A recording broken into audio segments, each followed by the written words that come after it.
There's nothing to worry about. You're gonna be just fine. I'm your #1 fan. He just goes a little mad sometimes.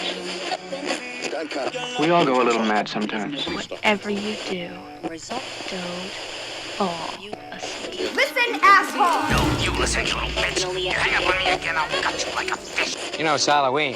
I guess everyone's entitled to one good scare, huh? An excellent day for an accident. I am Dracula. I am eternal, child. I am the eater of worlds. And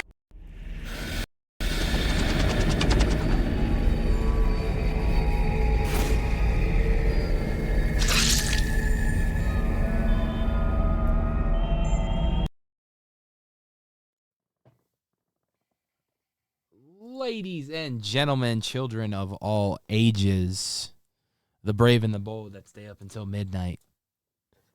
Welcome to the scariest show on the dark side, little itty-bitty corner of Twitch. Live on the air on a Wednesday night at midnight. Wednesday into Thursday. Yeah. However you want to see it fit. Nights of Horror Radio live on Twitch, the only late night crackheads up talking about horror and haunt news in Southern California and horror news within the world. So, and we got a lot to talk about in the horror realm. We got some things I want to touch on in the haunt realm.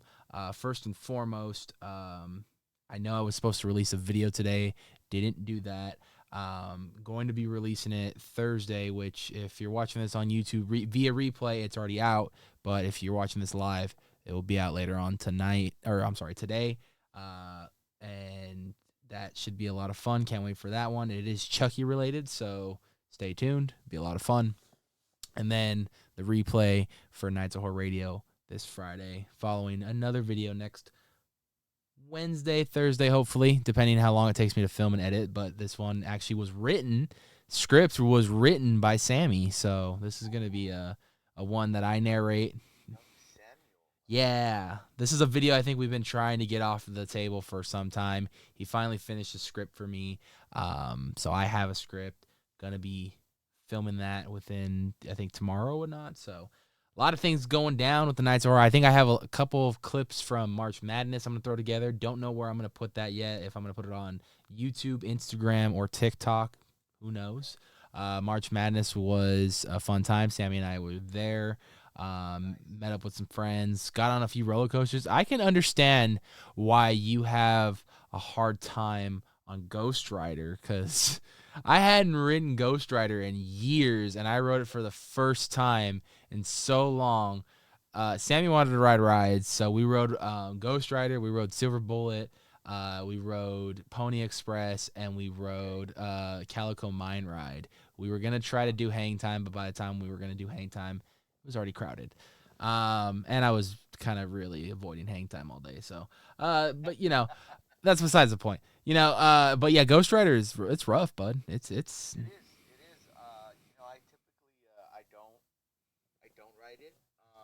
On occasion, which is very very rare, I'll get the urge to ride it. But I think the only time I've ridden Ghost Rider was I think the last time when I went to ski farm, my buddy Randy went, which is I think maybe last, not this past year, 24, but 23, and she wanted to ride it, and I had to ride it because that her husband didn't want to ride it, and Rob didn't want to ride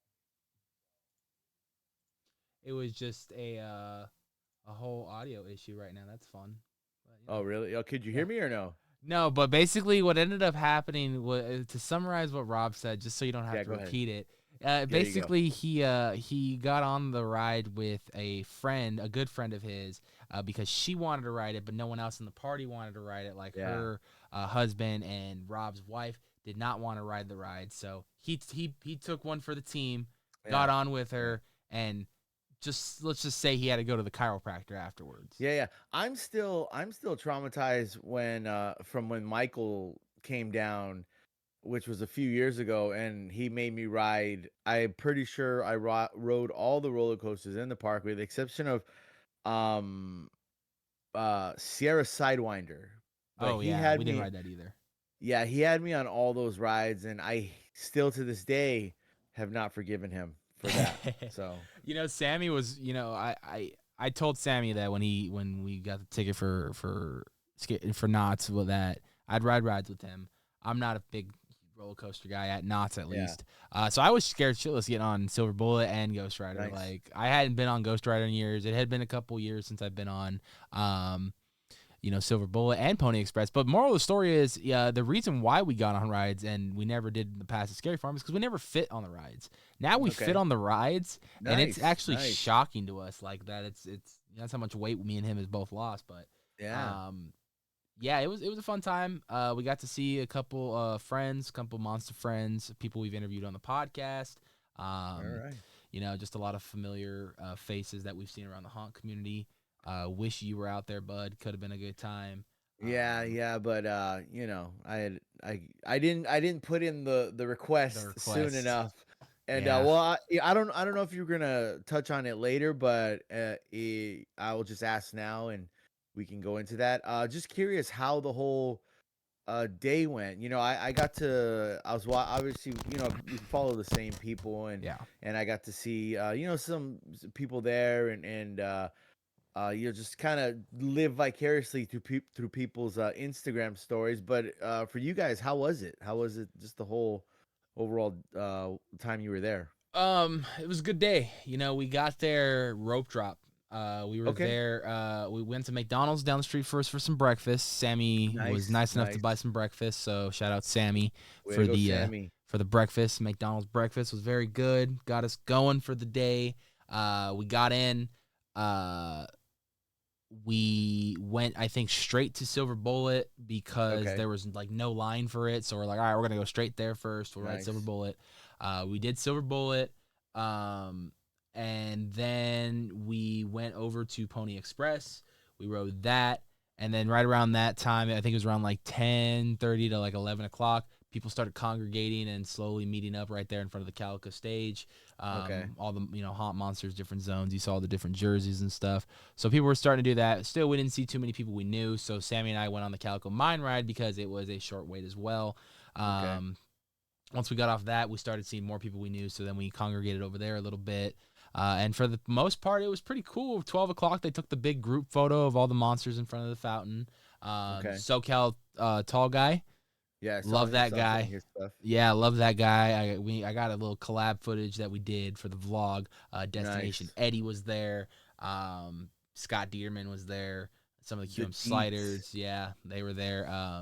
It was really cool. A lot of great times. I hung out with a couple of QM slider team.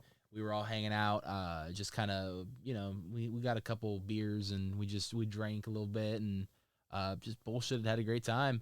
I've come to realize that now we have an annual pass to Knott's. This would be my, I think, second or third time attending as a pass holder, Okay. and I'm starting to realize I get really bored in that park very quickly.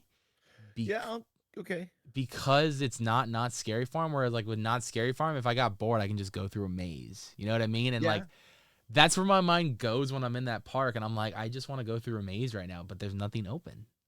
Yeah. I mean, I don't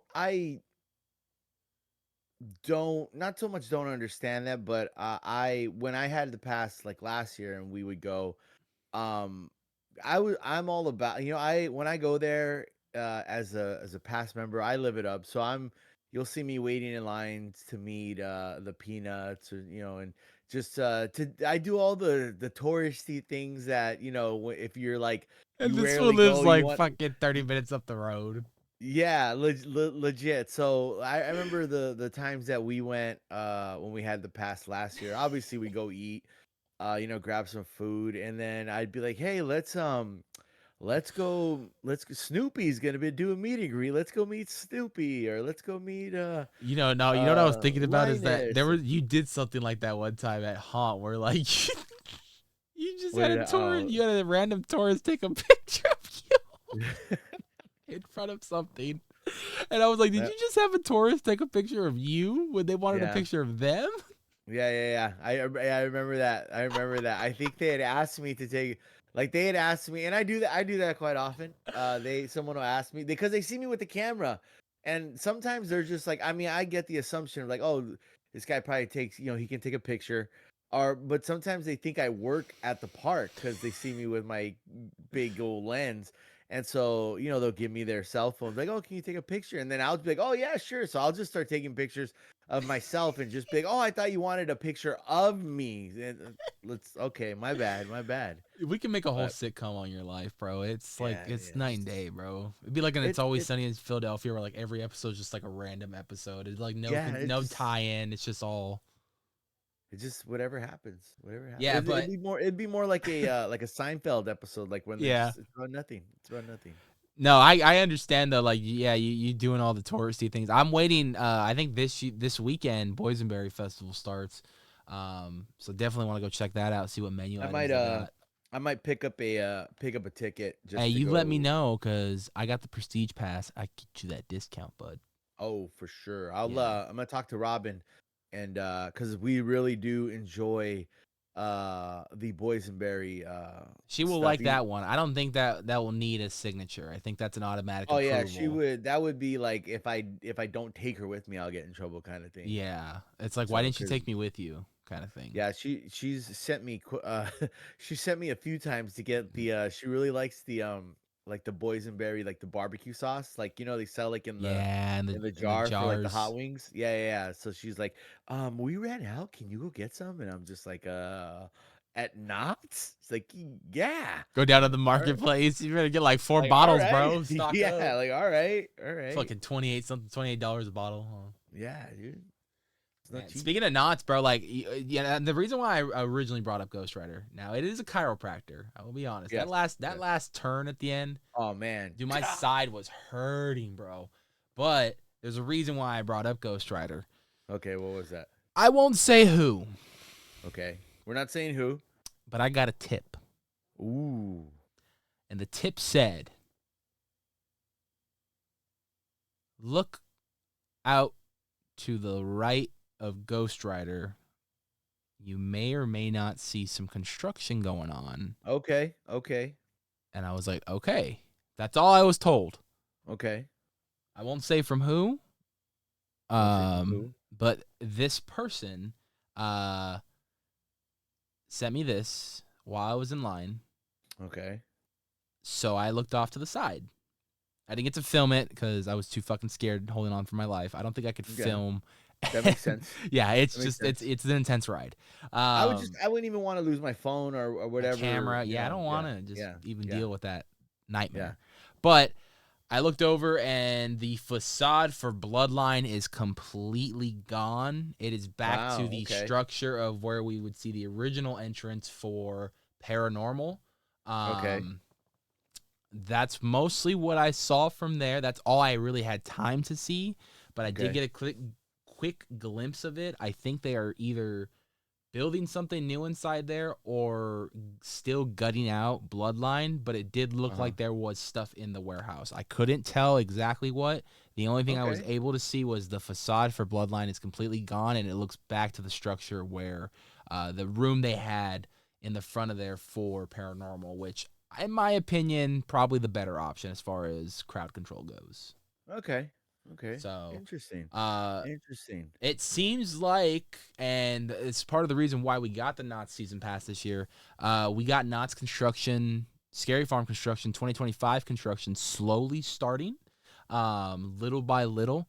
I'm gonna try to get to the parks more frequently, come time summer, to get updates and to try to see what I can find and see what I can do. I also want to do a little series where we just kind of tell stories of the past from Knott's Scary Farm, of like just things that we remember from the years that we've been. So, Yeah. should be a lot of fun.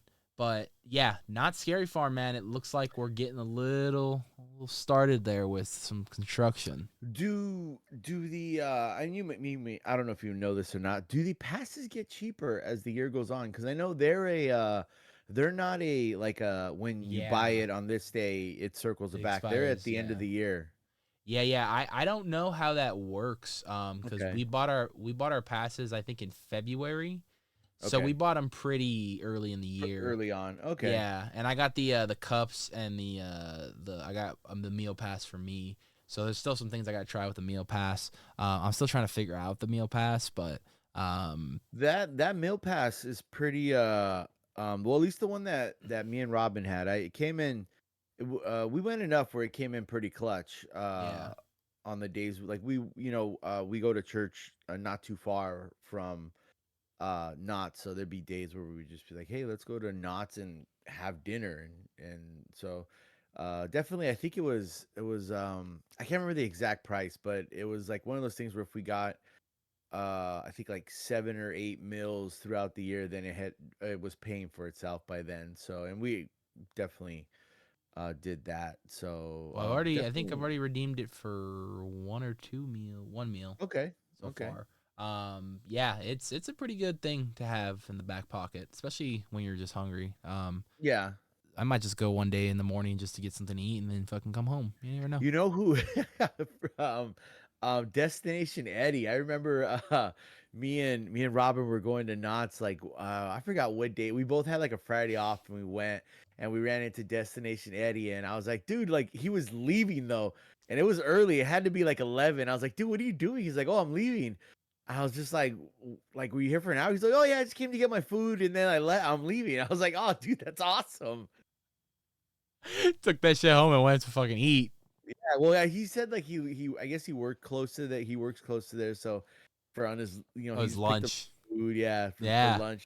I was like, that's all right, I genius. see you, I see you. Genius. Yeah, dude, I love it, and it's pretty good, man. Now, there's a rumor going around for Halloween Horror Nights this year. Okay, It's a rumor that I think you know where it goes. I'm going with this, but it's a rumor I feel comes around at least once a season.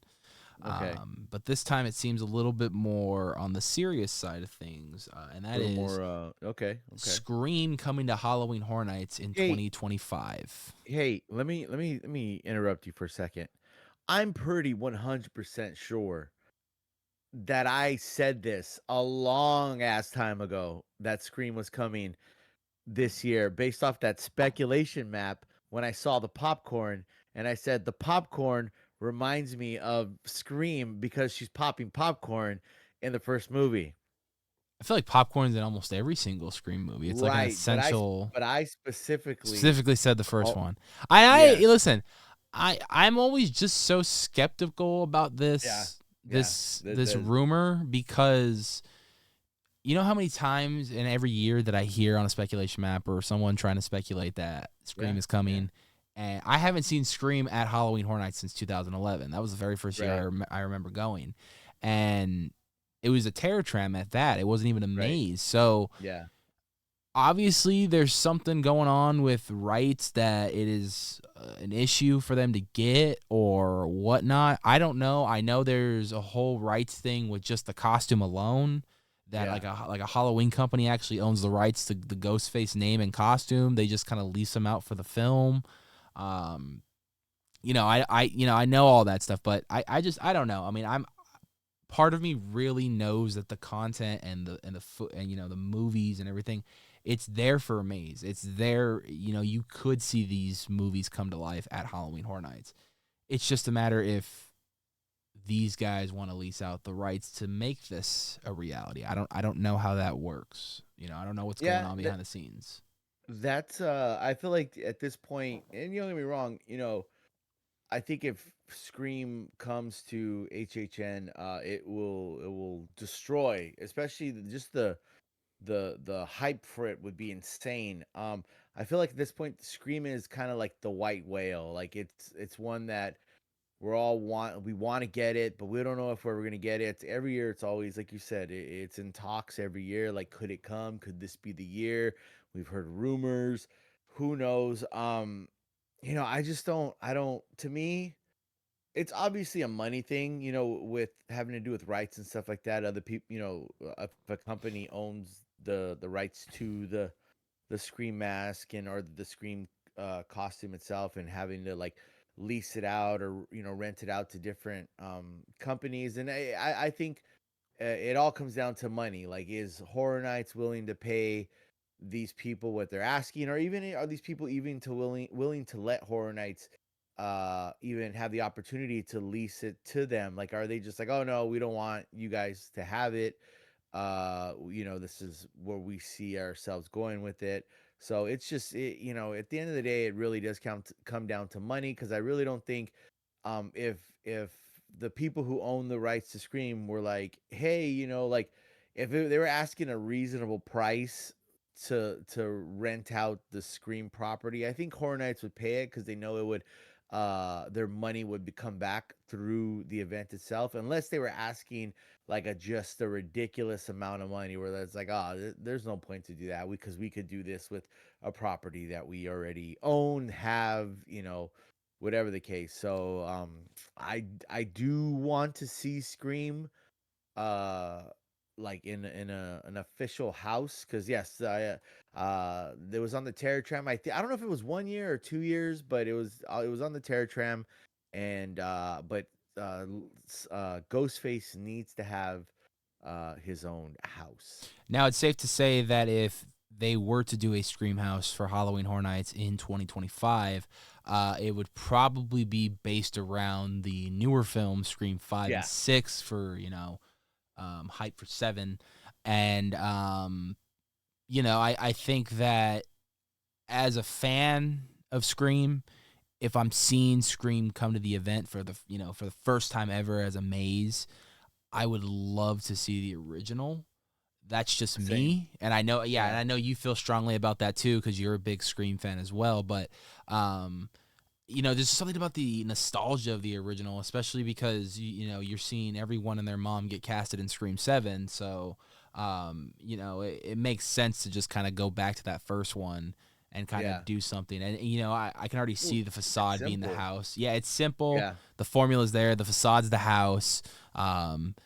You just hear clips of Ghostface in the outside of the facade going in, and then just seeing Ghostface throughout the entire maze and some of the most iconic kills of Scream 1. So, I mean, on the realistic side of things, though, that was my fan and my hope. But on the realistic side of things, it's probably going to be Scream 5 and 6, because they're more newer, more modern. People Yeah. know those movies, so.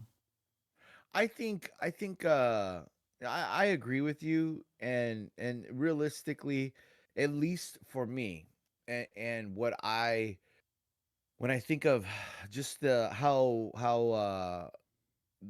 the formula of Horror Nights, and just kind of how they do their houses, I actually think it would be better and simpler for them to do the original Scream, because you really only need I mean, you have I could see Sydney's house, and then the house at the end of the movie, Which is I think it's Stu's house. Stu's house. There you go. The school, something in the school, because that's where some of the stuff takes place. Maybe like I know they like kind of like the one of the streets, or like a quad kind of area.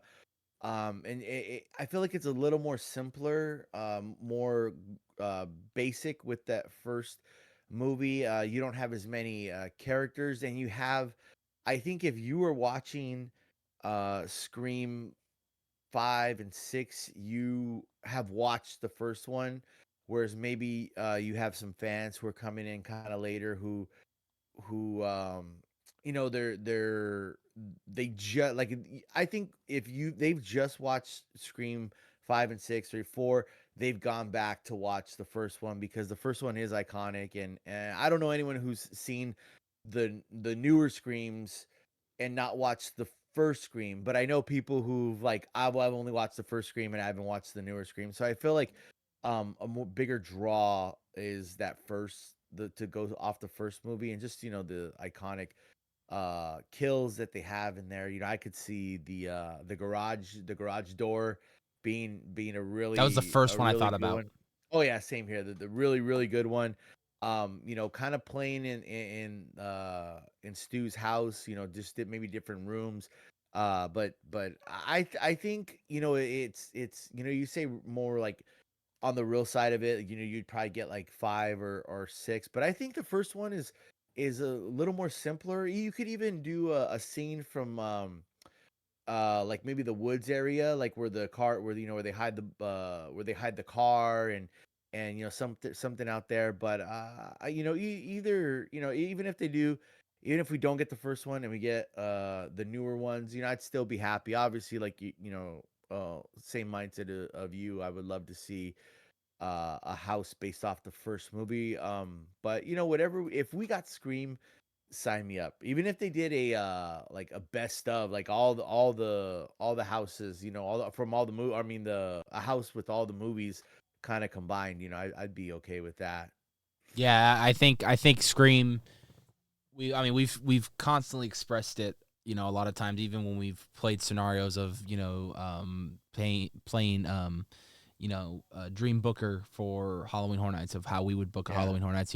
We've all put Scream on that list. When we did Maze for treatments, I sure. think Zombie Chris did a treatment for Scream, or it was Connor. One of them, someone in that tournament did a Scream treatment. Scream is highly requested. It's a popular franchise. It's well known with pop culture. I think Scream would fit the already rumored and stacked rumored lineup that they're speculating as it is, with the likes of Terrifier.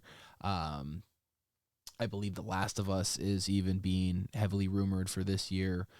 So there's a lot of things in the works at Halloween Horror Nights for 2025. John Murdy himself promising you're going to need therapy after you are done with this event. I'd love to actually prove that theory right. I would. I really would. Need Um, some therapy after. yeah, I really would. But we'll see. We haven't heard much news. It has been quiet. I will say this: the biggest news that we are getting in right now, and it's live every single day. We're getting more and more reactions to it. Epic Universe is already starting their previews. I think it is almost time for the official opening date of it for guests, for everyone to come in. I've heard Yeah. nothing but fantastic things about Dark Universe, which is the first year-round themed land in a theme park dedicated to the Universal monsters. In a sense, it is a year-round horror experience. And I've heard nothing but great things about the Frankenstein ride. Heard some great things about the werewolf ride. Future expansions are already in the works for that. There's a lagoon right in the back of current build. I'm just Ooh. saying, a submarine lagoon ride to a certain creature would not be a bad idea. But I'm hearing nothing but positive things about Epic Universe as a whole, but specifically Dark Universe. Everyone has give it 2 thumbs up. Very happy, and as a Nice, haunt fan, nice. as a horror fan, this is just exciting to see that year-round representation is now alive and well at Epic Universe in Orlando. Definitely want to go check that theme park out. I have been following it from the ground up during construction updates via YouTube, so I want to see it with my own eyes. So congratulations, Universal Studios, Universal Resorts, and theme parks. You guys fucking, you did it. You brought the unimaginable to life, and it is insane that there's a land dedicated to How to Train Your Dragon, a more expanded land of Harry Potter, and everything. We got who did what? We got a follower, Clutch Custer Nice. 1. Thank you, Clutch Custer 1. Appreciate you. I don't know why it's not popping up. I heard the notification though. But uh expansion of Harry Potter, Super Mario, Super Nintendo World, Dark Universe, it's just amazing. So congratulations, Universal, and I cannot wait to see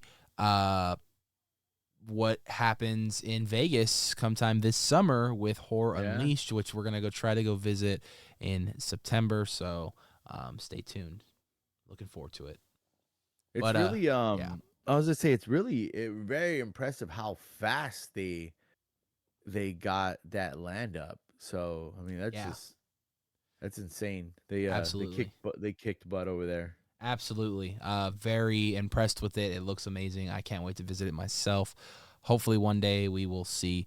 But congratulations, Universal. You guys continue to prove why you guys are the becoming one of the number one theme park companies in the world. But Disney is still up there. I know Disney is hard at work with a lot of projects. They're working on their Villains Land a lot sooner than later, I guess, from what I've been hearing in the recent update that they have put out. So we shall see what happens with all that. All right, we're going to take a quick break. When we come back, we're going to dive into the latest in the horror realm of news. So don't go anywhere. Nights of Horror Radio. We'll be right back after this quick music break.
There we go. All right. Welcome back to Nights of Horror Radio. I'm your host, Anthony. Co-host right here, Rob, a.k.a. The Howling Hour. late night for the Wolf Pack tonight. Howling at the Moon. I think next week of the band of the night is gonna be Ozzy Osbourne. Bark at the Moon just works with this. Talking to the moon. Okay. It got stuck in my head. How do you like all the? By the way, I constantly spam Rob's TikTok DMs. I don't know if he looks at them or not, but I constantly spam them. You know what? I'm like, I see them, I watch some of them, and then like I come back. I do it in chapters because you sent me so many. You sent me so many that I have to like. I'm literally. It just says like, well, oh, you have 99 plus from no, not that much. That just tells me you don't fucking look at them very often. Dude, I hardly go on TikTok. Like, I'm sending you some funny ass Soprano memes, bro, and you're the only one that I know, other than my dad, that will understand them. I'm gonna tomorrow after the gym when I come home. I'm gonna look at them. Just look at the Soprano ones at least, because I know you'll laugh at them. Like, yep, that's exactly right. One of Rob's favorite all-time shows is Sopranos. It is. I just started watching this 20th anniversary. Sopranos. Hey, his son is on Daredevil. Holy shit, he's doing good, bro. Wait, which Born Again, the new one, the Disney Plus one. No, but whose son? James Gandolfini's his son. Oh, really? Yeah, who is he? He's like an assistant to Kingpin during like his whole mayor run and shit. Oh, that's him? Yeah, dude, Anthony. I think his name's like Anthony Gandolfini. I didn't know that. Okay. Yeah, nice. He's good. He's a good actor, bro. I liked him in that Many Saints of Newark, but he's good in this too. I haven't watched the last. I think it's 5. Is it 5 and 6? The one that just came out on Tuesday. Yeah, I haven't watched those yet. It was good. It was really good. I heard it's pretty good. This show so far has been really good. It's honestly giving me hope for Marvel again. That like, yeah, they're slowly coming back again. Like, all right, I enjoyed Captain America. Well, okay, I went in with low expectations with Captain America. I think that's why I enjoyed it more. But that was kind of a win for me. You know, like compared to like what we've gotten prior to that, that was kind of a win. What If was really good. I enjoyed What If season 3. Deadpool and Wolverine fucking hit the nail in the coffin. And now Daredevil's doing great. I'm so excited for Thunderbolts. I can't wait for that, and Fantastic Four. So we're doing some pretty good work right now on Marvel. We're readjusting, resetting. I'm hearing Doomsday and Secret Wars is supposed to be the reboot. So we'll see what happens. Yeah. We'll talk more about that on Real Talk. That's right. Soon. We'll keep it real. Keep it real on Real Talk. All right. Yeah. Let's turn over from the geek news to the horror news, because there is a lot of it. A lot of it. First and foremost, Saw 11. No more. Not happening. Yeah. You know? But that being said, Billy the Puppet himself has come out and released a message on social media basically saying that the Saw franchise is not over yet. Okay. That's what I was concerned about. You know? I don't think you can ever end the Saw franchise, but it looks like they are gonna do something different, gonna go towards a different direction. For now, I'm hearing rumors that they might go the TV direction. TV right now is hot, so make a Saw TV show would be interesting. Like a Peacock or something. Yeah, and we're gonna talk about Peacock in a little bit because there's some other Peacock news we're gonna talk about. But Saw would be an interesting show, especially if you were to do kind of the backstory of John Kramer. I think there's a lot to be explored there. And then bringing Tobin Bell back to like narrate it or something would be really cool. But yeah, it is a bummer that Saw 11 was not going to happen. It was going to be the follow-up to Saw 10. Saw 10 did have a post-credit scene. Don't think we're going to ever find out what happened there again. So hopefully... At least not right now. At least not right now. Oh, you died. There we go. Yeah, cord and audio. Gotta love them. I think Saw is on the shelf right now, but I don't think it's gone forever. I think they're going to regroup, figure something out, and try to deliver something Saw related to the fans, because Saw has been around since 2004. Yeah, my only, it's 20 crazy, years. man. Like I think about like like I just Love you graduated from too, high Maddie. school. Matt says he loves Uh us. Sorry. oh, thank you. I love you as well. Salutes to you. Salutes. Um, I like when Saw came out. I was like 2 years removed from high school, so it's just crazy to think like 20 years it's later. still, yeah, 20 years later it's still going. Well, I mean, kind of now, but I'm just hoping I'm hoping like you're saying maybe someone picks them up, some maybe even like Amazon, or they go the series kind of route and do like a the telling of how uh John Kramer becomes Jigsaw in an in-depth way. Yeah. I want to see something, man. I definitely did enjoy Saw 10 a lot. I think it was a really good breath of fresh air to the franchise. So I'm really have high hopes that maybe we'll get something Saw related and a follow up, or just a new story in general that will hook me in. Um, there's a lot of things going on right now as far as prequels go. And that's a good segue into our next bit of news, which is, of course, the prequel to the Friday the 13th franchise entitled Crystal Lake, going to be streaming live on Peacock under A24. Nice.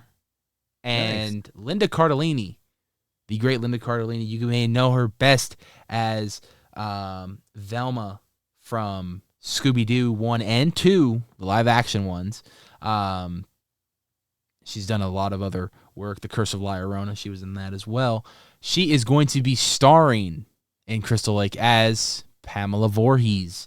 I think this is going to be an interesting take on the world and universe of Friday the 13th. To see a prequel series in the perspective of Pamela, I was just telling my buddy about this today at work. It would be really cool if this show followed the same blueprint that Bates Motel did, because Bates Motel had a really solid blueprint and it worked for them and it made it a very successful show. Okay. Ultimately tying into the first Psycho movie, you see the events of the first Psycho movie happen and then a couple things after that, but it was a good build up to see how Norman Bates evolved to this character we know today as the Psycho. How his mom, how he killed his mom, all that stuff. We see all that. If Crystal Lake were to follow the same formula, I feel like it would go on for a few seasons, keep him busy, keep him with work, and we would see that evolution to finally see how Jason looks the way he does, why he is the way he is, leading to that fucking final scene in Friday the 13th of him popping out of the water. Yeah. I think it could be a great step in the horror direction, especially with the property of Friday the 13th and Jason Voorhees. We have not seen a movie of Jason Voorhees since 2009 with that remake that they did, which I actually thought was pretty violent and pretty good. It's not Yeah. better than any of the originals, but still a fun movie. So yeah, this is exciting news to see that they are A24 and Peacock will be doing this show exclusively on Peacock. So that means violence will be there, cussing, all that stuff. Good times. Good times. Good times.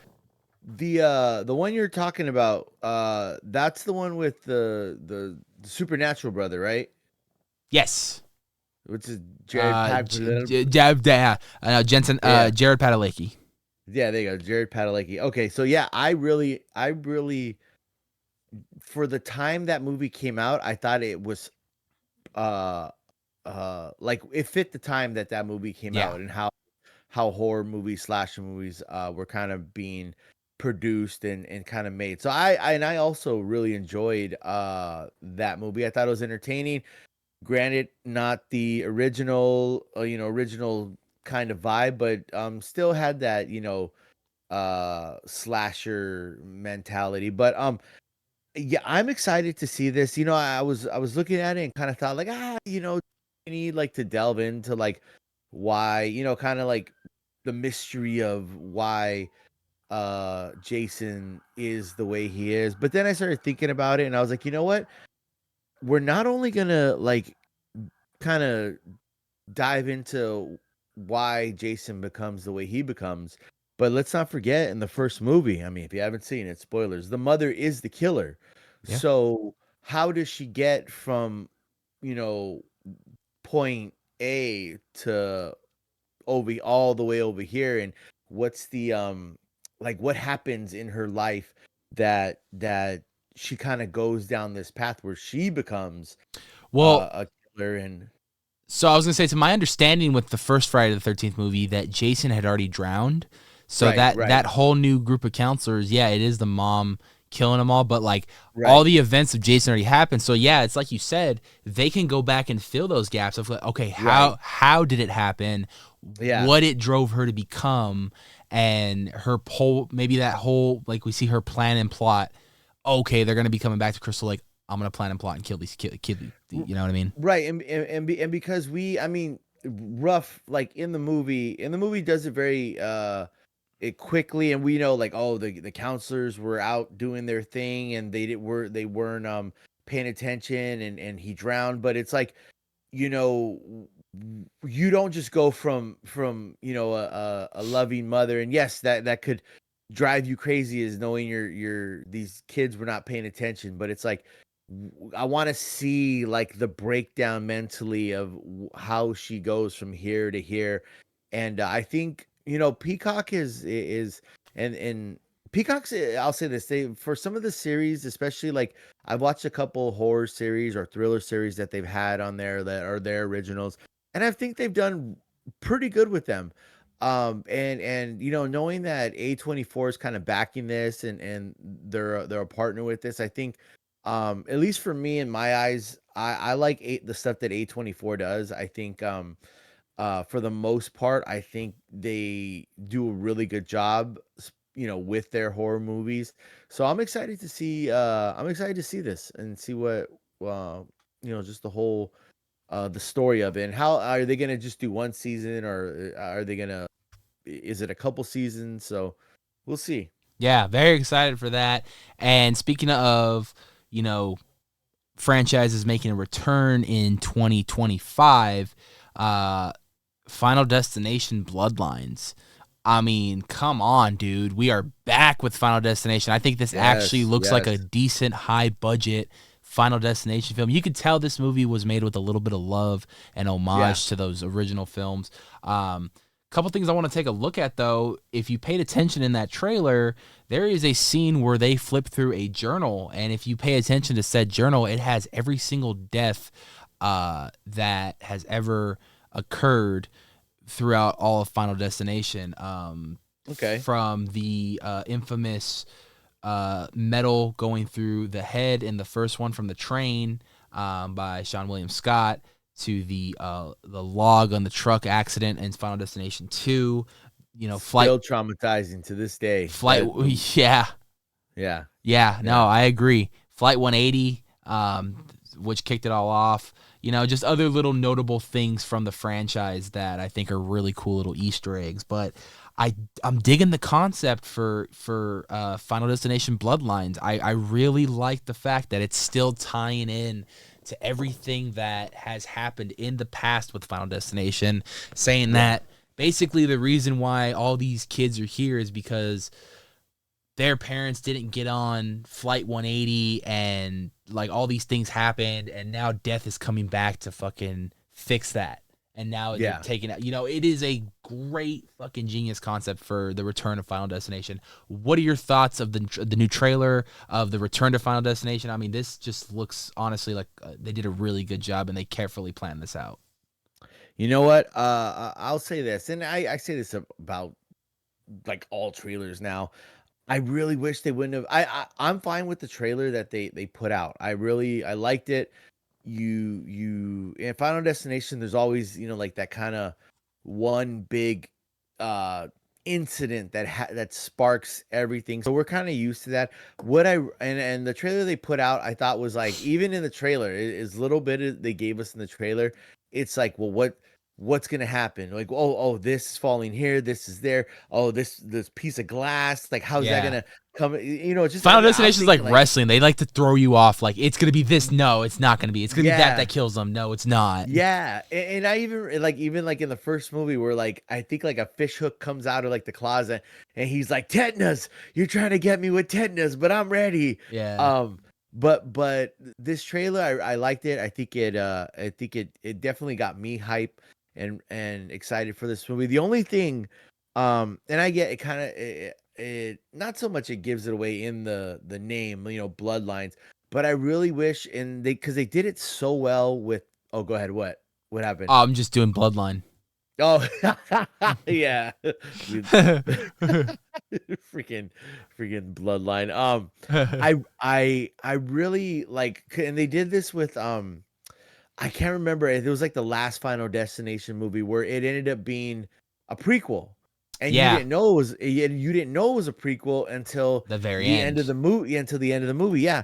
So I really wish, like, if it's gonna tie in to all the other movies, because essentially what it is like, this is like the first kind of premonition, and it's the reason why all these people are alive but that shouldn't be, and death is kind of trying to fix it. I really wish they would have kind of like not told us that, so when we go into the movie it's like, what, like, oh man, like they're tying, like like what a pop it would have been, at least for me, like, to be like, when you see, like, you're mentioning that book with all the kills, like they open this book and it's like, oh man, like this ties back to this and this and this. Yeah, But you know what? I understand. You got to get people interested in the movie. You got to get people excited, because there are those like you and I who are gonna be. We see Final Destination and we're like, all right, cool, like we're in. But there are those people who are like, oh, do I really want to see another one? And you might get, possibly will get them in with, oh well, it's actually connected to the previous ones. Oh, okay, let me see. I've already seen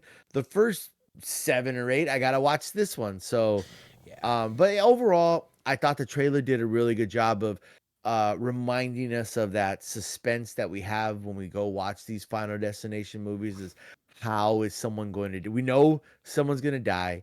It's gonna be How gruesome, outrageously stupid. yeah, how gruesome is the death going to be? How crazy is it going to be?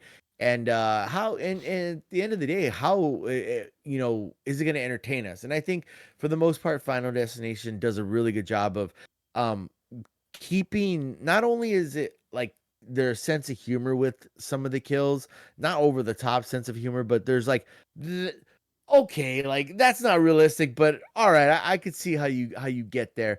It's kind of like that. So I'm excited to see it. I think that, again, the trailer did a good job of getting you ready for it, giving you that Final Destination vibe, and it was really cool to see the late and fantastically great Mr. Todd in this trailer. So I'm excited for that. I'm excited for that. Tony Todd. I know.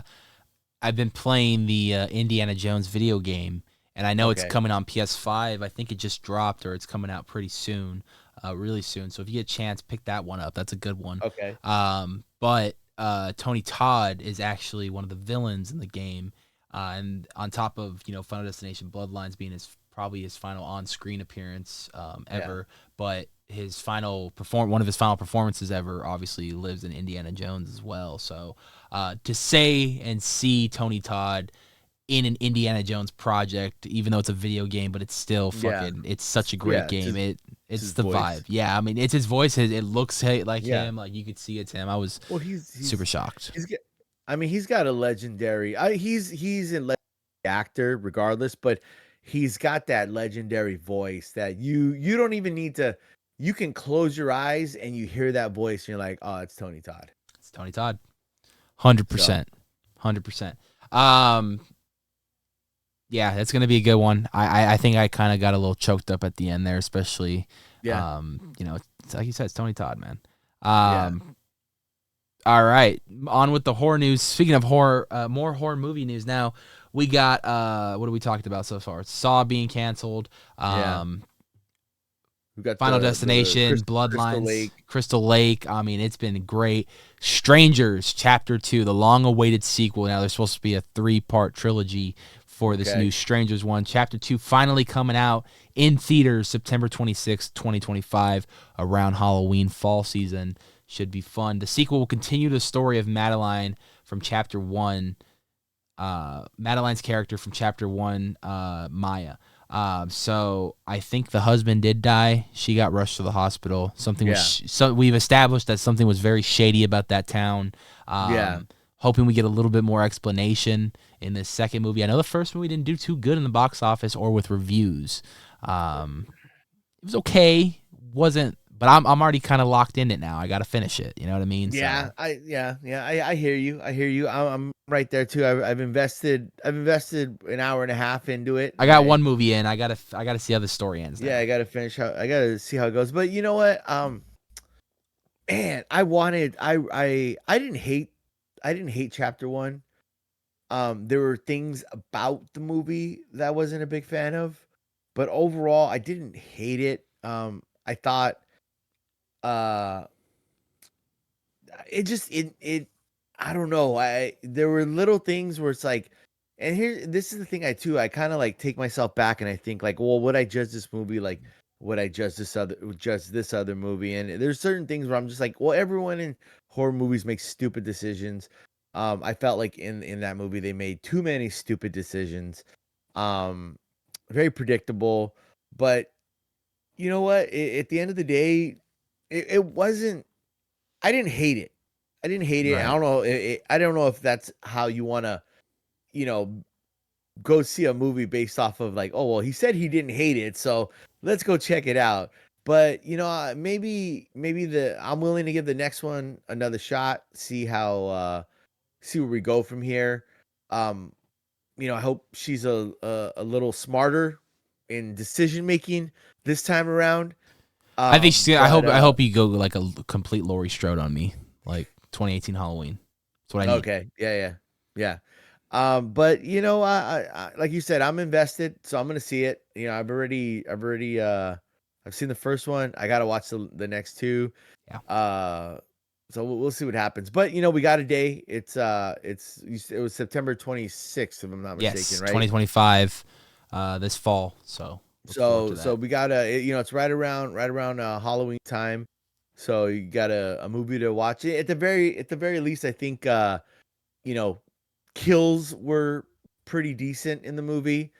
Uh, the That's all he really got to say about it. Yeah, it was interesting. A lot of Yeah. questionable things in this film, but hopefully chapter Yeah. 2 will answer that. Here's a movie that I think is going to catch a lot of people's attention. That just dropped for a trailer 2 days ago. It is called The Ritual. Now, Hmm. the synopsis goes as followed, and this is based on a true Okay. story.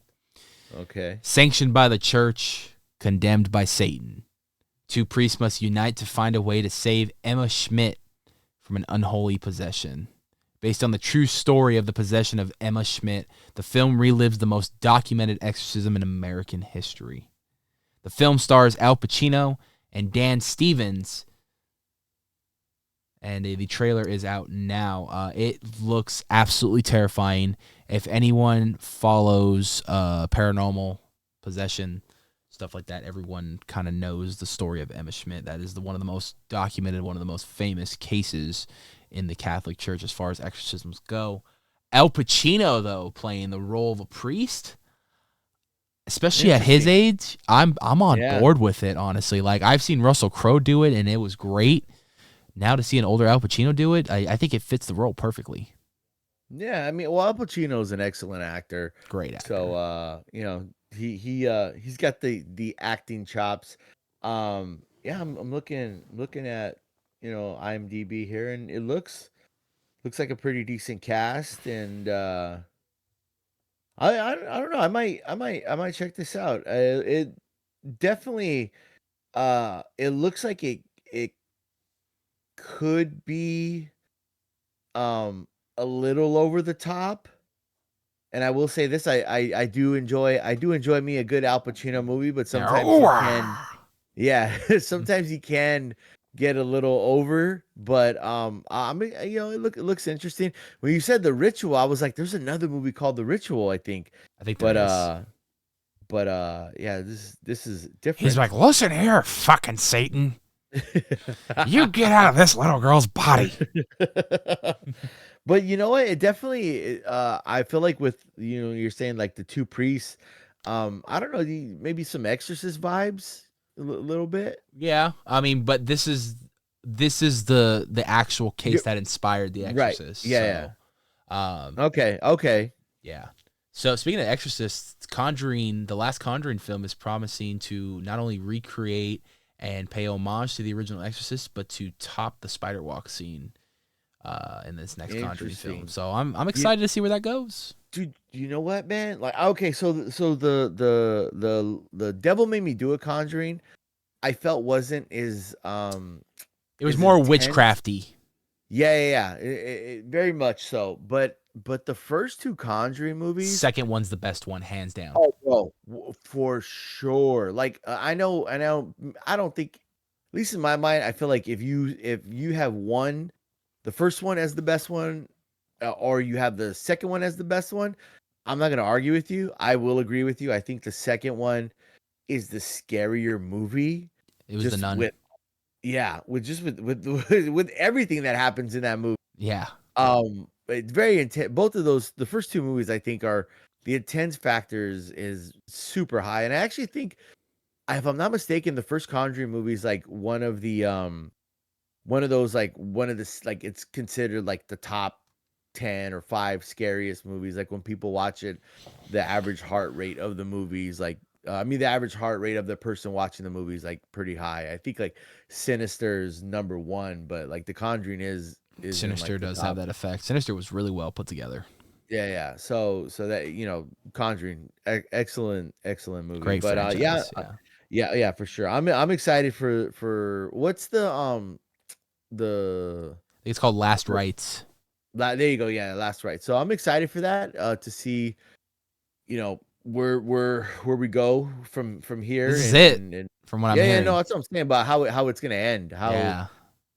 what's gonna happen, and how scary. You're sitting here telling me that they're saying it's gonna be more intense. The scarier than that walk that they do in The Exorcist. So that's a pretty horrifying imagery right there. That movie scares the shit out of me, and that's one of the scenes that traumatized me for years. So yeah, I'm curious to see how you could top that.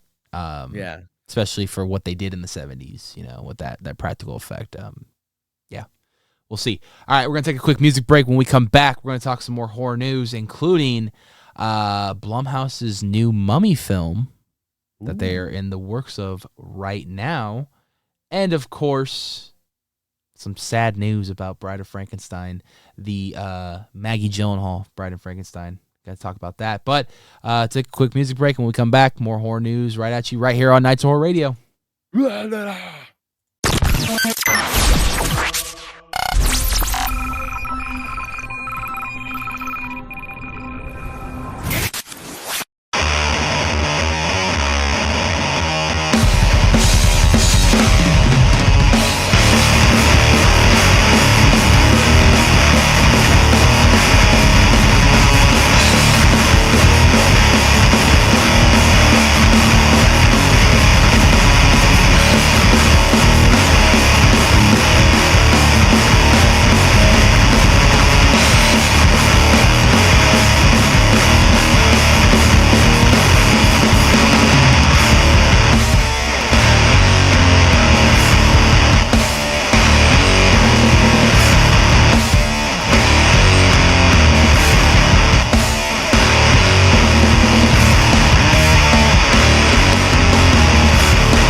Welcome back to Nights of Horror Radio.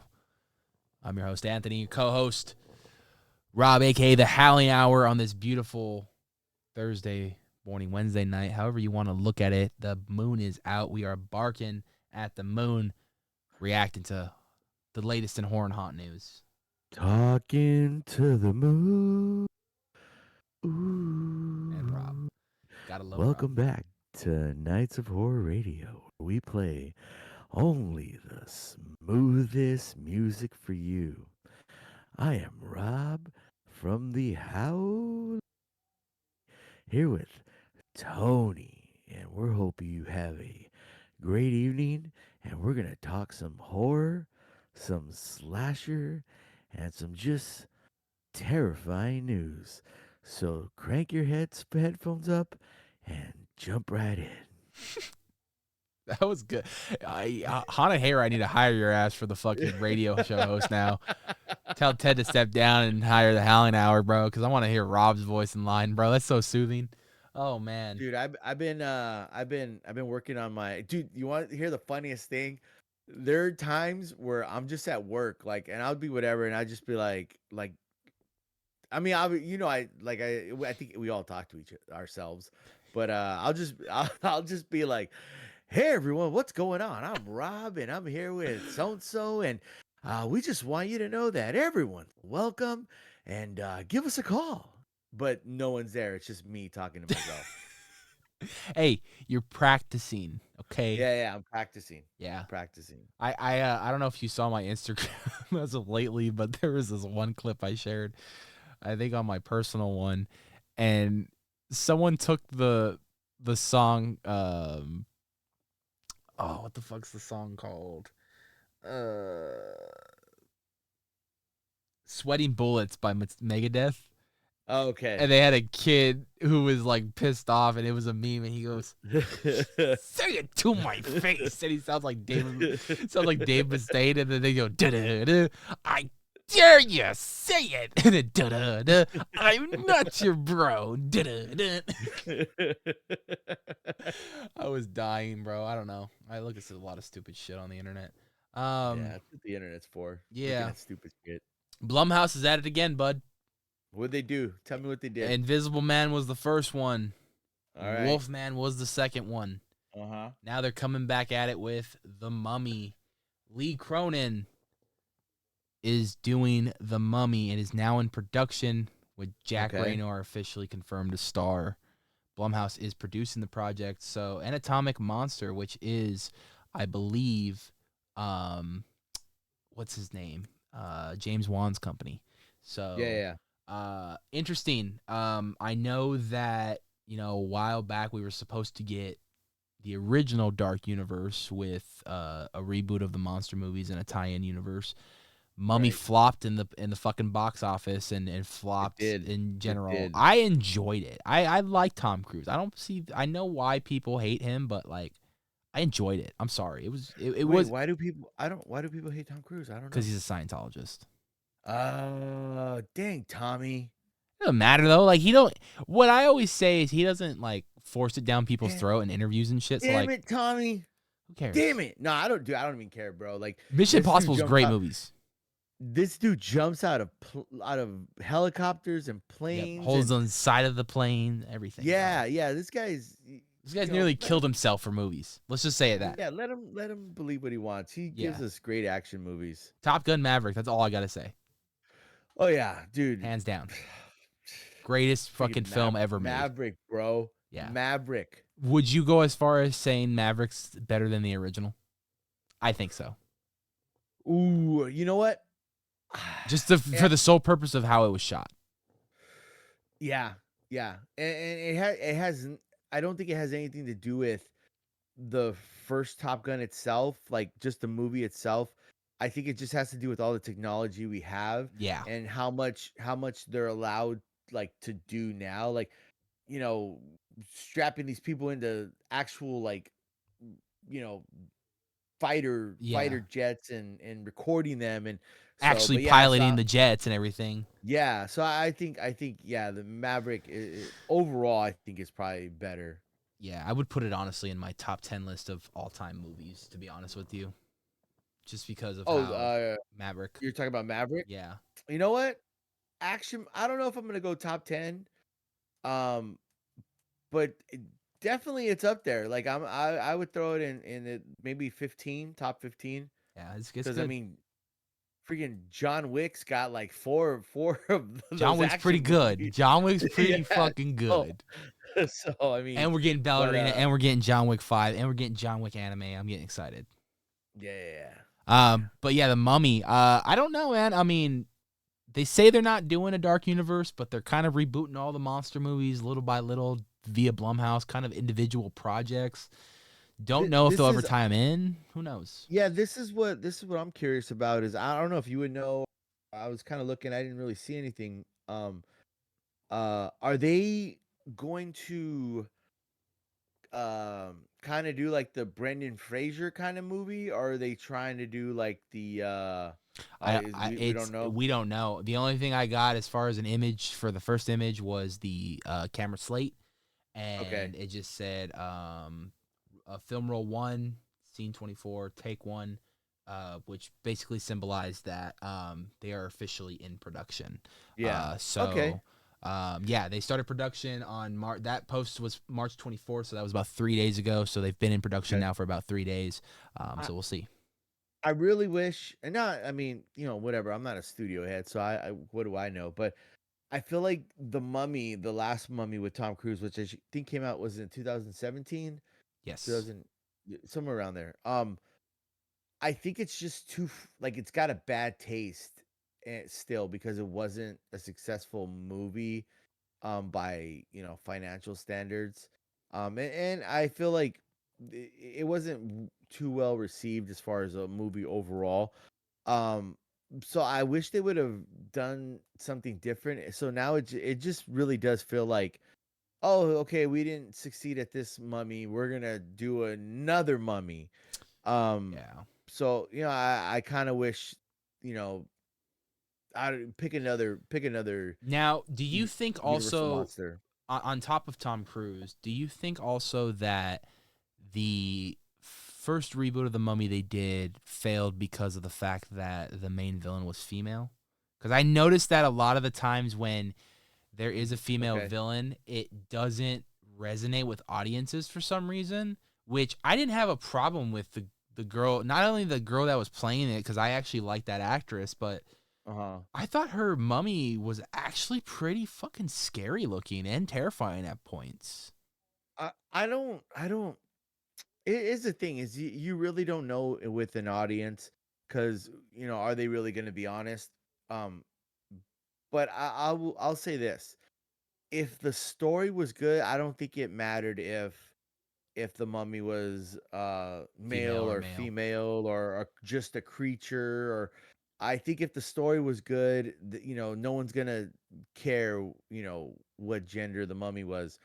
um but I don't know. I try to, like, at least for me, I try to look at it, and because I really did. I enjoyed the Brendan Fraser Mummy movies. I enjoy, especially the first one. Like, that one is still like, it's a fun adventure, Indiana Jones type of movie with this, like, and even Indiana Jones has some, like, these supernatural elements to it. So I feel like it kind of not so much followed it, but I feel like it was very much like an Indiana Jones movie, just more, yeah, for the time, up to date. And I don't know, I feel like we got like a little bit of enough backstory to care about the mummy, and Anax I think it was Anaxamamun was like his love interest, and A knocks on the why moon. he, yeah, and why he wanted to come back, and just kind of that whole there, you felt something for them because of Yeah. how he was mummified, because he was with the princess, or whoever she was. It was, she was supposed to be with this other man. And so you have a story with there where I don't remember. I legit don't remember anything from the Tom Cruise Mummy, and that, I guess, that kind of says it right there. Like, if the movie was good and it was entertaining, you would remember these things, because it's like, oh yeah, like this or I remember this, but I don't really remember anything from that movie. So, I and remember some good I can stuff. remember what happened. I got some good stuff I remember from that movie because it got Oh, me. That's the reason why I was very pissed off they canceled it, because there was one specific scene that was just so Easter egg heavy with just a lot of references to Universal monsters, and that was when they met Dr. Jekyll and Mr. Hyde, who was okay, played by Russell Crowe. right, And you go into his laboratory and you see the Book of the Dead from the original Mummy movie with yeah, the same key and everything. You see an arm from the creature from the Black Lagoon. Like, he had all these different monster yeah. like things in his office, and then we got to see him turn into Mr. Hyde. So I was like, this is fucking cool. Like, Dr. See, Jekyll and Mr. Hyde were in this movie too. I think that's also another issue. There is like I remember, was it Russell Crowe was Doctor Jack was it Doctor Yeah, Jekyll, right? Dr. Jekyll and Mr. Hyde, they're the same people. So I feel like maybe they tried to do too much. Well, so Dr. Jekyll in this universe was essentially going to be like the Nick Fury of this universe, Okay. if that makes sense. Like, that's putting it Yeah, in yeah, terms a no. lot of people understand, but he Yeah, was yeah. essentially going to be like the guy that is going to show up in all these movies, and he's like doing all these research and everything for all these different creatures and monsters and stuff. Right. So it it was going to play a bigger role, and I think, and it never got to play out. See, and were they and I mean maybe I already know this and I just forgot. But like the Invisible Man, was that supposed to be a part of like this universe? Cuz Yeah, if it because Johnny Depp was slated to play the Invisible Man okay, but like the Invisible Man with Elizabeth uh Moss. yeah, yeah, is that was that like connected into No, this okay, by okay. that point, they had already dropped Dark Universe. I think they dropped it like that same year. They said they were done with it. They're canning it, Okay. and then Blumhouse was like, okay, well, they're not doing anything with the monster movies, so we're gonna do individual movies based off Okay. basically reboots or reimaginings of all these iconic monsters and characters. Yeah, see, that's just it you're confused and like you're confusing us. Yeah, You're kind of confusing us and now you're bringing the mummy back. So, I hope third, I fourth hope it time. yeah. I hope it's a success. I hope it succeeds because I know what this is tied to. It's tied to possibly more Universal monster movies. So I do want it to succeed, but I feel like they're just like, all right, let's get this Universal monster and let's get this. Let's try this. Like, this didn't work. Let's try this again. It's like I think they just need to, and hopefully they're doing it with this version of the Mummy is like we have a direction they're gonna go, and okay, we got this movie, this is the story, we're gonna nail it, and then following that is gonna be this movie, and this is the monster, and this is the story, and go from there, because you know, is it even like the Wolfman gonna be a part of this? And that's the thing. Uh, I don't think that any of these are tying in. Which I honestly, yeah, I, see, I have to say, I dug the Wolfman a lot more than I thought I was going to. okay, I thought it was a pretty solid movie, especially towards the end when I talked about how they paid homage to the original Wolfman costume at one yeah, point, where he's wearing the green, shirt with the pants and everything. I was like, that, you couldn't see it back then with the black and white, but any colored photo that you've seen of the Wolfman, that's the colors that he's wearing.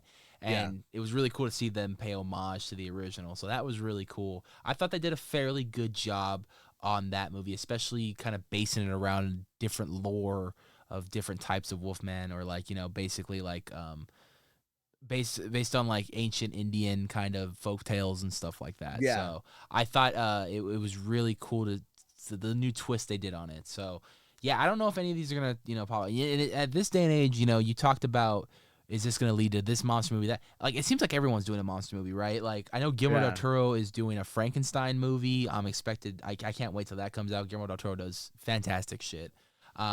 But Maggie Gyllenhaal is doing a Frankenstein movie, The Bride, which was previously scheduled for September of 2025. So September of this year has now been pushed to March 6th of 2026. No reasoning as to why that is. Just got pushed back a little bit. Maggie Gyllenhaal is going to be playing the Bride of Frankenstein with, I believe, Christian Bale playing the monster, if I'm not mistaken. Yeah, I think that's what I saw. He's supposed to be playing Frankenstein's monster. So yeah, I mean, it's just we're getting a lot of monster movies right now. I don't foresee Blumhouse doing a Frankenstein or Bride of Frankenstein movie anytime soon. If Blumhouse was smart, they would very much capitalize on the one movie that a lot of people I know been wanting to see, and it needs to be done right, and that is The Creature from the Black Lagoon. Oh yeah, I mean, It's time. Yeah, get Gilman on camera. I But want again, like I you're want saying, James Wan needs to direct it and everything. yeah, it needs to be very, very horror, Scary creature, creepy. yeah. Yeah, definitely like a creature feature. Um, but like you said, they need to do it right, not just you know, the people are gonna go see it. Let's just make whatever and throw it out there. It needs to be a good movie, good story, and I want to. Not only do I want to be scared of this creature from the Black Lagoon, but also I want to feel for him. I want to be, I want to emotionally connect because that's what you know. Perfect Go ahead. example. Perfect example of what James Wan did. That it was that exact look and feel. Swamp Thing. Okay, yeah, Like that. Give me that, but with Creature of the Black Lagoon. yeah, 100%. James Wan's the man to direct this movie. James Wan is the only one I can trust that can deliver it justice, and that's just that. To be honest with you, Yeah, Sydney. We'll see. We love ourselves some Sydney Sweeney. Sydney Woo. Sweeney is starring in a new film called "I Pretended to Be a Missing Girl," based on a Reddit no sleepy story. A woman shows up to a family's doorstep 10 years after their daughter went missing. Her plan? To convince them she is their missing child. Interesting. What a from a Reddit story from number one. I gotta find this Reddit page, that's for sure. But what an interesting concept for a film. What's the name of the film again? The film is gonna be. I just got announced. It's called "I Pretended to Be a Missing Girl" I pretend with Sydney Sweeney. Okay. I think it's in very early development, or they're about to start production. Okay. But I think it's just an interesting story for a concept. Like this family missed their daughter, and then 10 years later, some random girl shows up to their doorstep claiming to be their daughter. Now, what's that going to lead down to? That kind of reminds me of Parasite. I don't know if you watch Parasite.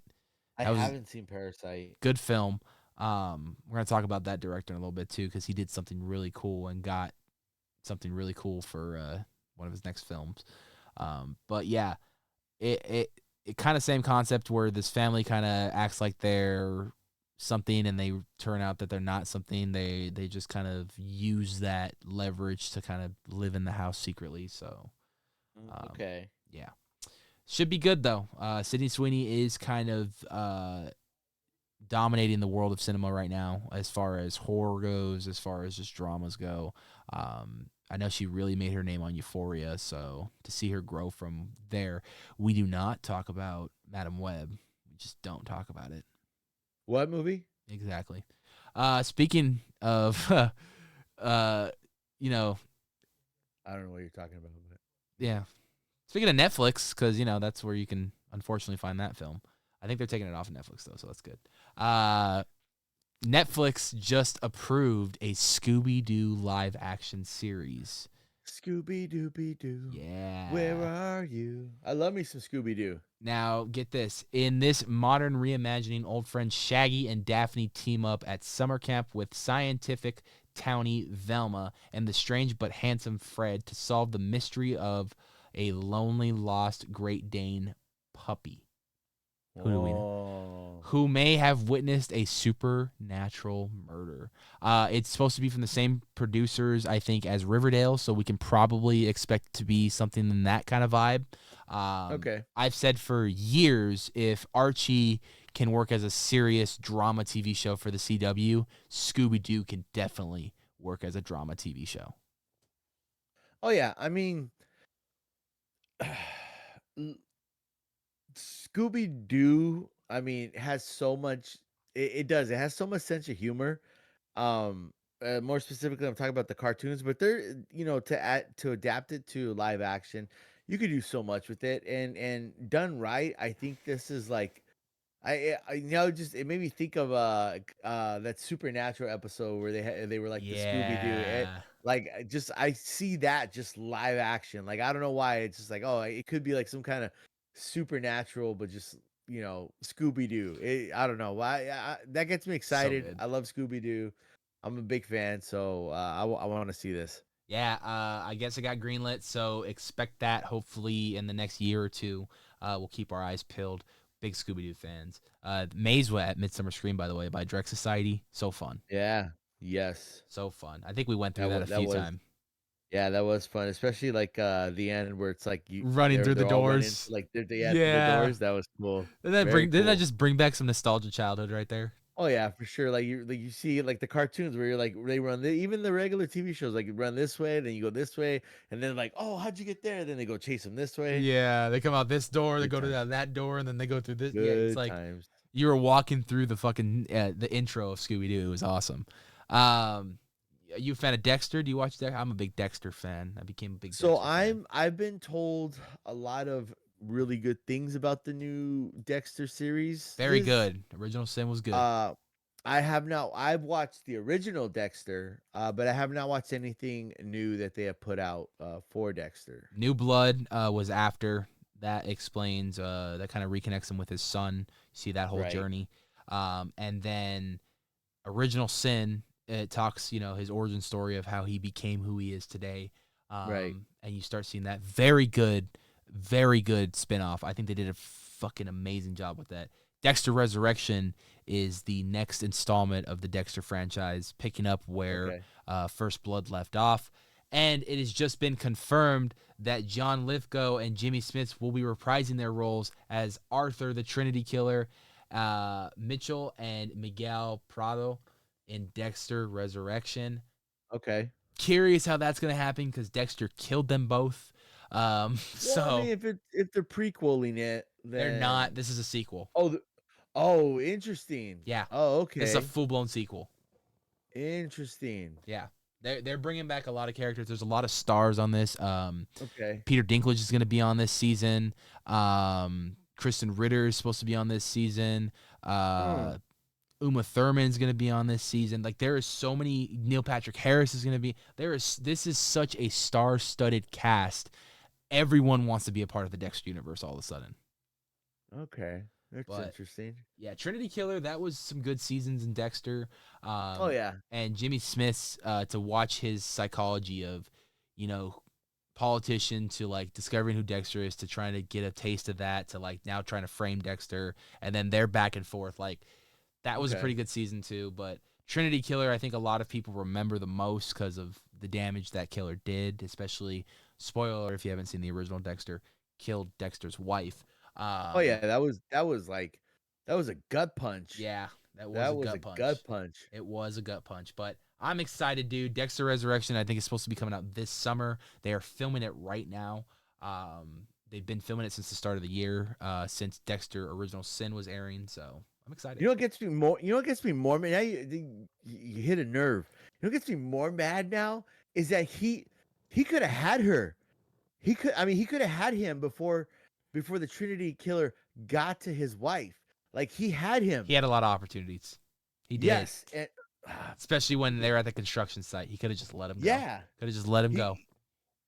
Could have just avoided all of that. Could have been done. Freak accident, bro. You tried to save him, didn't work. Hey, your hands are not tied on this one. You're good. Could have been a freak accident. Could have walked away like nothing ever happened. He could have won. Freaking hell. Listen. You gotta tell me. Yeah. I already know. Man. All right, we're going to take one more quick break, our last break for the show, and then when we get back, we're going to end the show right. We're going to end the show with the news, the latest news on the legendary, and I mean legendary, and I think you'll agree with me on this, the legendary John Carpenter. So when we get back, we're going to talk the latest in John Carpenter, but until then, enjoy the music.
Welcome back, ladies and gentlemen, to the finale. You've made it this long. We appreciate you. For those who've stuck around with us, appreciate you. For those on YouTube, thank you so much. Hope you guys enjoyed today's music. We're going to end it strong with the, in my opinion, absolute, when it comes to cinema, whether it's horror, whether it's action, whether it's just whatever it is, this man is just incredible at what he does. He scores, he writes, he directs, he produces, does about everything. If you look at back at his movies, he is literally credited for just about everything because the man does it all. Yep. John Carpenter, we all love him. Everyone has a favorite movie of his. Majority of you guys watching is probably Halloween, but my all-time favorite John Carpenter film will always be They Live with Rowdy Roddy Piper. Hands down. That's a great one. You know what? I mean, Halloween's a high one. But you know what? I really did enjoy what Vampires. I don't know Vampires if you is ever great. watched. Vampires is really good. Okay, so you've seen it. Yeah, I really and then with I was it James Wood. I mean, he just his role, the arrogance, but Yeah. that's a fantastic movie. I really enjoy that movie. I mean, he's done so many iconic, like you're saying, action. Big Trouble in You know, Little China, Escape from yeah. L.A., Escape from New York. He's not one dimensional. He's very talented with all types of different movies, and just his skill level with composing and music and just all that stuff. So yeah, legend is uh I think the bare minimum we give this guy. Yeah. There's a word when it comes to the cinema. If there's a word beyond legend, he's one of the people who gets that word. I think you can agree with me on this too. If we had the opportunity, man, this would be someone we'd love to sit down, interview, pick their brains. Oh, yeah. So many questions, so many things to talk about. I know he's a I big I video gamer too, so yeah. I even remember and this is just one of those little like no one probably cares, but it's something I remember is I was watching it was the Halloween. I think it was the Blu-ray where they do the commentary on the you can watch Yeah. the movie and then you play the movie and there's commentary over it, where they were talking about how he came up with like the theming music, and it was actually like it was a drum beat. It was like something you would play on a snare, but he just played it on a piano. And I was like, I didn't even think about it, as someone who I play drums, on and off since I was younger. And I was like, oh yeah, that's like this pattern that he was doing, but he just threw it on a piano. And it's like the creativity of, I wouldn't even think of that, but just the creativity of, cinema geniuses such as Mr. Carpenter. It's just awesome. I 1,000% agree. I love everything that he's scored, everything that he's written. Halloween 3: Season of the Witch. He wrote, produced, and scored that movie. I think he co-wrote and co-produced it with what was her name? Deborah something. But regardless, John Carpenter has just innovated ways of cinema to its potential and continues to stay relevant and continues to be a part of pop culture. I know he's doing a big concert, 3-day concert in LA later this year during Halloween time, and he's playing all his greatest hits from all his movies. And you talk about movies. I mean, you got Halloween, They Live, The Thing, Big Trouble in Little China, Vampires. All these fucking iconic movies that he's made. Yeah, just look. He's got freaking Christine, man. Christine, bro, that's a classic. You know what? He's even. I was gonna say The Fog. He's even got one of my guilty pleasure movies.